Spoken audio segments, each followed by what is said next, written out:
በስመ አብ ወወልድ ወመንፈስ ቅዱስ አሐዱ አምላክ አሜን።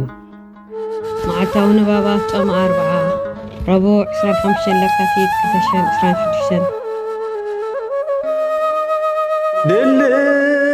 ድልዋኒክሙ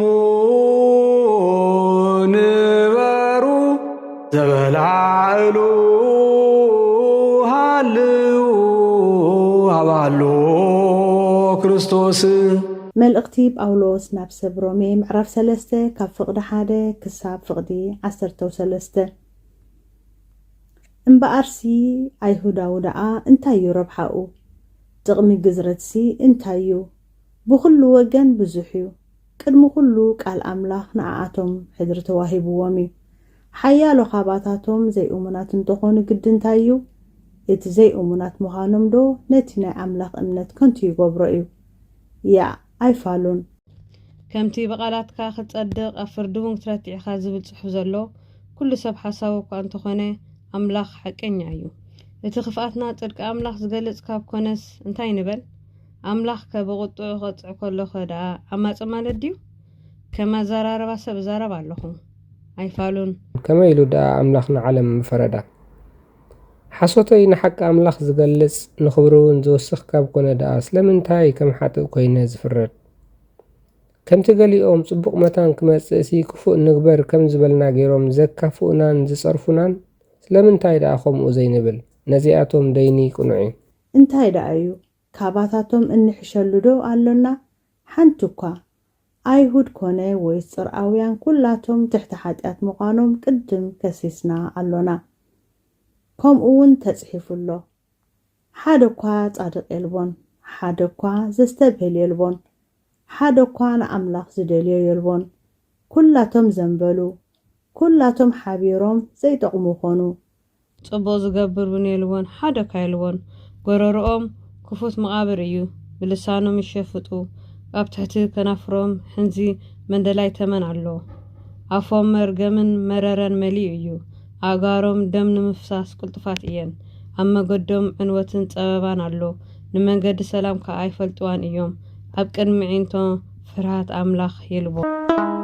ካልኣይቲ መልእኽቲ ዮሃንስ ምዕራፍ 1 ካብ 8 ክሳብ 13 ሙሉእ ዓስቢ ክትቅበሉ እምበር ነቲ ዝፀዓርክምሉ ምእንቲ ከይተጥፍእዎ ተጠንቀቑ። እቲ ካብ ትምህርቲ ክርስቶስ ዝዝምብል ኣብኡ እውን ዘይጸንዕ ኣምላኽ ኣብኡ የሎን። እቲ ኣብ ትምህርቲ ክርስቶስ ዝጸንዕ ኣብን ወልድን ኣብኡ ኣለዉ። ዝኾነ ይኹን ትምህርቲ ክርስቶስ ከይሓዘ ናባኻትኩም እንተመፀ ኣብ ቤትኩም ኣይትቀበልዎ፣ ሰላም እውን ኣይትበልዎ። ከመይ እቲ ሰላም ዝብሎ ኣብቲ እኩይ ግብሩ ሓቢርዎ እዩ። ናባኻትኩም ዝጽሕፎ ብዙሕ ነገር ነይሩ ንኽነሱ ብወረቐትን ብቐለምን ክጽሕፎ ኣይፈተኹን። ግናኸ ሓጎሰይ ምእንቲ ክምላእሲ ናባኻትኩም ክመጽእ እሞ ኣፍ ንኣፍ ክዛረበኩም ተስፋ እገብር ኣለኹ። ደቂ እታ ሕሪቲ ሓብትኺ ሰላም ይብሉ ኽለዉ እስመ ለዓለም ምሕረቱ ግነዩ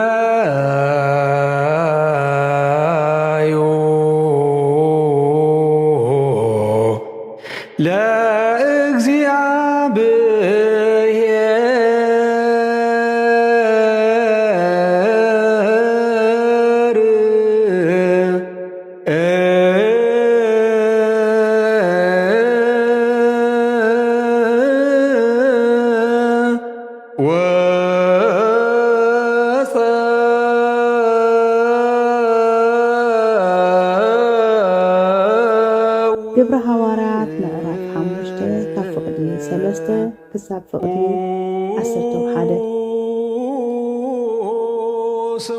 ጴጥሮስ ከዓ በልሃናንያ ንመንፈስ ቅዱስ ክትሕሱ ካብ ዋጋ እቲ ምድሪ ከዓ መቒልካ ክትሓብእሲ ስለምንታይ ሰይጣን ልብኻ መልኦ? ከይተሸጠስ ናትካ ዶ ኣይነበረን? ምሸጥካዮስ ኣብ ኢድካ ዶ ኣይነበረን? ከመይ ጌርካ ኸ ነዚ ነገር እዚ ብልብኻ ሓሰብካዮ? ንኣምላኽ እምበር ንሰብ ኣይሓስኻን። ሃናንያ እዚ ቃል እዚ ምስ ሰምዐ ወዲቑ ሞተ። እቶም ነዚ ዝሰምዑ ዘበሉ ኩሎም ከዓ ኣዝዮም ፈርሁ። ኣጓብዝ ድማ ተንሲኦም ገነዝዎ፣ ተሰኪሞም ኣውፂኦም እውን ቀበርዎ። ኮነ ከዓ ብድሕሪኡ ኣስታት 3 ሰዓት ኣቢሉ ሰበይቱ እቲ ዝኾነ ከይፈለጠት ኣተወት። ጴጥሮስ ከዓ እስኪ ንገርኒ ንመሬትኩም ዶ በዚ ክንዲ እዚኢኹም ዝሸጥኩምዎ ኢሉ መለሰላ። ንሳ ከዓ እወ በዚ ክንድዝኡ በለት። ጴጥሮስ ድማ ከመይ ከመንፈስ እግዚኣብሔር ንምፍታን እተሰማማዕኩም ኣእጋርቶም ሰብኣይቲ ዝቐበሩ እንሆ ኣብ ደገ ኣለዋ፣ ንኣኺ ድማ ከውፅኡኺ እዮም በላ። ብኡቡኽ ኣብ ጥቓ እግሩ ወደቐት እሞ ሞተት። እቶም ኣግባት ምስ ኣተው መይታ ስለ ዝጸንሓቶም ተሰኪሞም ኣብፅዋ ኣብ ጥቓ ሰብኣይኻ ቀበርዋ። ኣብ መላእ እታ ቤተ ክርስቲያንን ኣብቶም ነዚ ነገር ዝሰምዑ ዘበሉ ኩሎምን ከዓ ዓብይ ፍርሃት ኮነ። ሓለፋ ኣለዎ ፍቅርኸ ኢየሱስ ልዕሊ ቅዱይ ግቢ ዘትልል ዘረስርስ ሓለፋ ኣለዎ ፍቅርኸ ኢየሱስ ልዕሊ ቅዱይ ግቢ ዘትልል ዘረስርስ። ወንጌል ማቴዎስ ምዕራፍ 15 ካብ ፍቕዲ 32 ክሳብ 38 ኢየሱስ ንደቀ መዛሙርቱ ፀዊዑ በሎም፣ እዞም ህዝቢ እዚኣቶም 3 መዓልቲ ምሳይ ገይሮም እዮም እሞ ዝበልዕዎ ስለ ዘይብሎም የደንጉፅን ኣለዉ። ኣብ መገዲ ከይደኽሙ ከዓ ጾሞም ከሳናብቶም ኣይፈቱን። ደቂ መዛሙርቱ ከዓ ኣብዚ በረኻ ዝደኣ ንክንድዚ ዝኣክል ህዝቢ ዘፅግብ እንጌራ ካበይ ክንረክብ ኢና በልዎ። ኢየሱስ ከዓ ክንደይ እንጌራ ኸ ኣለኩም በሎም። ንሳቶም ድማ 7 እንጌራን ቁሩብ ዓሳን በልዎ። ነቲ ህዝቢ ከዓ ኣብ ምድሪ ከቐመጡ ኣዘዞም። ሽዑ እተን 7 እንጌራን ነቲ ቁሩብ ዓሳን ኣልዒሉ ኣመስገነ። ቆሪሱ ድማ ንደቂ መዛሙርቱ ሃቦም። ደቂ መዛሙርቱ ከዓ ነቶም ህዝቢ ሃብዎም። ኩሎም በሊዖም ፀገቡ። ዝተረፈ ቁርስራስ ድማ 7 መሶብ መሊኦም ኣለዓሉ። እቶም ዝበልዑ ከዓ ብዘይ ኣንስትን ቆልዑን 4,000 ሰብኣይ ነበሩ። ነፍሰይ ኣብ ጽምዋ ግዛው ተስፋ ርሒቕዋ እትኳ ክትሓዝን ቀሪብካ ንስኻ ኣለኹ ልኪልካያ ንበይና ክትከ መዓዝ ሓዲካያ ንበይና ክትከ መዓዝ ሓዲካያ ሓለፋ ኣለዎ ፍቅርኸ ኢየሱስ ቅዱይ ግቢ ዘትልል ዘረስርስ።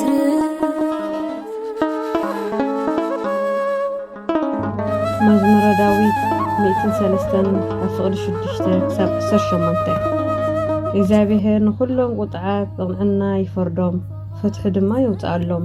መደቡ ንሙሴ ዘደንቕ ግብርታቱ ንደቂ እስራኤል ኣፍለጠ። እግዚኣብሔር ርህሩህን መሓርን እዩ፣ ንኹራ ደንጓይ ብምሕረት ድማ ሙሉእ እዩ። መግናሕቱ ንግዚኡ እዩ፣ ንዘለኣለም ከዓ ኣይቅየምን እዩ።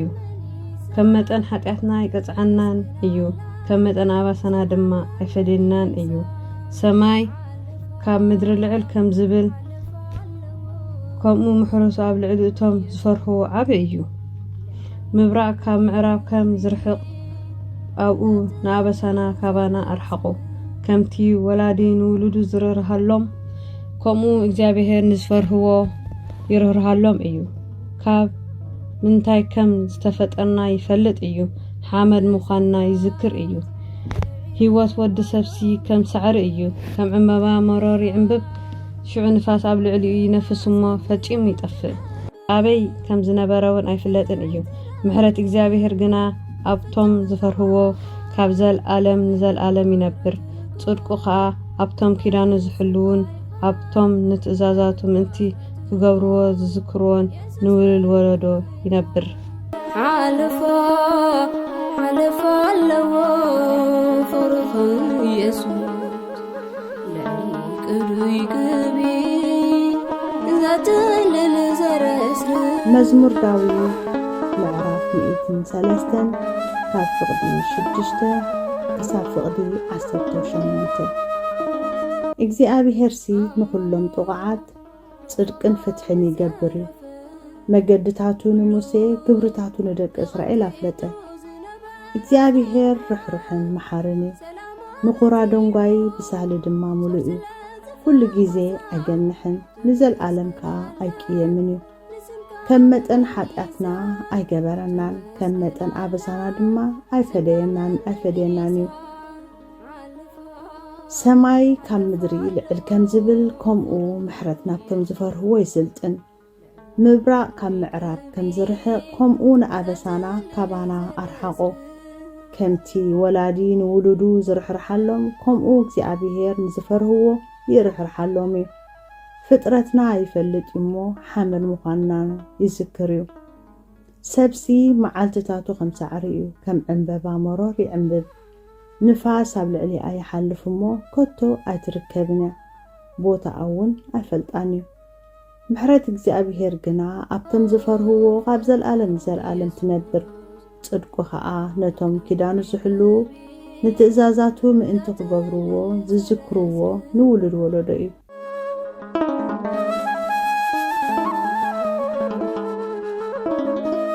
መዝሙር ዳዊት 103 ካብ 6 ክሳብ 18 እግዚአብሔር ንኩሎም ጥቁዓት ብቕንዕና ይፈርዶም ፍትሒ ድማ የውፅኣሎም መደቡ ንሙሴ ዘደንቕ ግብርታቱ ንደቂ እስራኤል ኣፍለጠ እግዚአብሔር ርሕሩሕን መሓርን እዩ ንኹራ ደንጓይ ብምሕረት ድማ ሙሉእ እዩ መግናሕቱ ንግዚኡ እዩ ንዘለዓለም ከዓ ኣይቅየምን እዩ ከም መጠን ሓጢአትና ኣይቀጽዓናን እዩ ከም መጠን ኣበሳና ድማ ኣይፈርደናን እዩ ሰማይ ካብ ምድሪ ልዕል ከም ዝብል ከምኡ ምሕረቱ ኣብ ልዕሊ እቶም ዝፈርህዎ ዓብይ እዩ ምብራቕ ካብ ምዕራብ ከም ዝርሕቕ ከምኡ ንኣበሳና ካባና ኣርሓቆ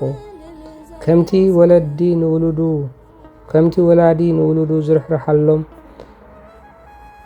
ከምኡ እግዚአብሔር ንዝፈርህዎ ይርሕርሓሎም እዩ ካብ ምንታይ ከም ዝተፈጠርና ይፈልጥ እዩ ሓመድ ምዃንና ይዝክር እዩ ህይወት ወዲ ሰብሲ ከም ሳዕሪ እዩ ከም ዕምባባ መሮር ይዕንብብ ሽዑ ንፋስ ኣብ ልዕሊኡ ይነፍስ እሞ ፈጺሙ ይጠፍእ ኣበይ ከም ዝነበረ እውን ኣይፍለጥን እዩ ምሕረት እግዚአብሔር ግና ኣብቶም ዝፈርህዎ ካብ ዘለዓለም ንዘለዓለም ይነብር ጽድቁ ከዓ ኣብቶም ኪዳኑ ዝሕልውን ኣብቶም ትእዛዛቱ ምእንቲ ክገብርዎ ዝዝክርዎን ውሉድ ወለዶ ይነብር ሓለፈ ኣለዎ ፍቅርኽ ኢየሱስ ለይቅዱይ ግቢ እዛትልል ዘረስር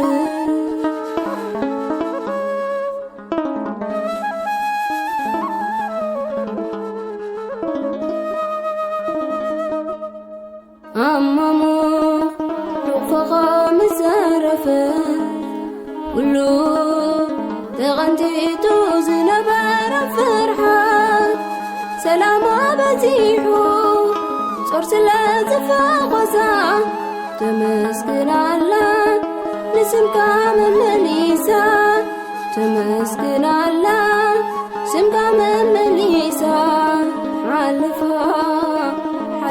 ኣለዎ